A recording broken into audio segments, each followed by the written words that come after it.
અને તમામ આમ આદમી પાર્ટીના કાર્યકર્તા બધાને મારા જોહાર, જય આદિવાસી। भाजप वाला ने एक ज बात कहवा मांगू छू, तुमको क्या लगता था नहीं लौटेंगे? गलत, जब तक तोड़ेंगे नहीं छोड़ेंगे नहीं। भारतीय जनता पार्टी ना गुलामो तमने हूँ अहींथी कहूं छू, आजे हूँ मने जेल में नाख्यो, कस्टडी ની અંદર સાહેબ હું હતો ત્યારે એક ભાજપના એક કાર્યકર્તાએ એક ભાજપના મળતિયાએ આવીને મને કીધું કે તારી વ્યવસ્થા જેલની અંદર ટિફિનની વ્યવસ્થા કરી દેવામાં આવેલી છે, 6 મહિના તો તારે 100% રહેવાનું છે, એટલે ચિંતા ના કરતો। આવી મને ભાજપ વાળાએ આવીને કીધું ત્યારે મેં એમને કીધું કે ભાઈ મને જેલના રોટલા ખાવા માટે મોકલવામાં આવે છે તો હું જેલના રોટલા ખાઈશ, તમારા નહીં। આજે યુવાન, આજે એક જાગૃત યુવાન હોસ્પિટલની વાત કરે છે, પાણીની વાત કરે છે, તો શું તમારે કોઈ પણ વ્યક્તિને જેલમાં નાખી દેવાનો? આવું વિચારવાનું? થોડુંક તો ભગવાનથી બીવો મારા ભાઈ, પાર્ટીના ગુલામ ના થઈશો।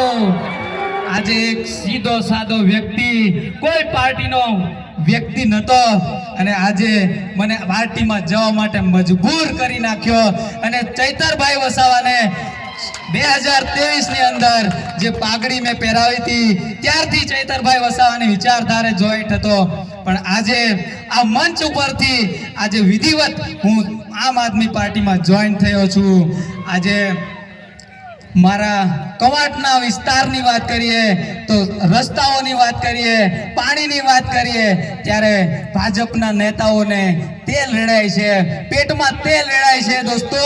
એટલે આ યુવાન જાગે એને જેલમાં પૂરી દો, નહીં તો ગમે તે રીતે એને હેરાન કરી દો। આપણા આંબા ડુંગરના જે સરપંચ છે એમને પણ એમની નોકરી છોડવા માટે મજબૂર કરી દીધા। એટલે આજે રાઠવા આદિવાસી બોલતો ના થાય એના તમામ પ્રયત્નો આ લોકો કરી રહ્યા છે દોસ્તો। પણ કઈ વાંધો નહીં, આજે આમ આદમી પાર્ટીના વિચારધારા સાથે જોડાયેલા છે ચૈતરભાઈ વસાવા। ડેડિયાપાડાની અંદર ચૈતરભાઈ વસાવા વાળી કરી, ગોપાલભાઈ ઇટાલિયાએ વિસાવદર વાળી કરી, આપણે કવાંટ વાળી કરવાની છે કે નહીં? એટલે આ મંચસ્થ મહાનુભાવો આવેલા છે, એમની સાથે કામ કરીને કવાંટનું પરિવર્તન લાવવાનું છે દોસ્તો। વધારે ના કહેતા, કારણ કે બોલવાની પાબંદી બી મારી પર મૂકી દીધેલી છે। અહીંયા ઘણા બધા લોકો અહીંયા ચાપતી નજર લઈને બેઠા છે, પણ દોસ્તો ગભરાવાની જરૂર નથી। આ નાનો દેખાય છે પણ ઘણો બધો ભણેલો પણ છે અને તમારી સાથે રહેવા માટે તૈયાર છે। તો દોસ્તો આજની આ સભાની અંદર મારું સ્વાગત કર્યું, મને આમ આદમી પાર્ટીની અંદર સ્વાગત કર્યું તે બદલ ચૈતરભાઈ વસાવાનો